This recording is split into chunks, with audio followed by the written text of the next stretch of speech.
ఏ బాటైనా పర్వాలేదంట, సమయంతో సాగటమే మన సింపుల్ సిద్ధాంతం.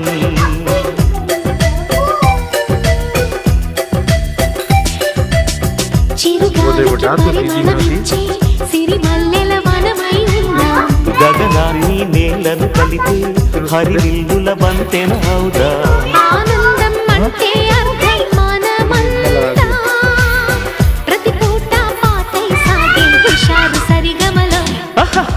ఎన్నో ఎన్నో రాగాలుండే సంగీతం కాదా, చల్లకి నవ్వులకే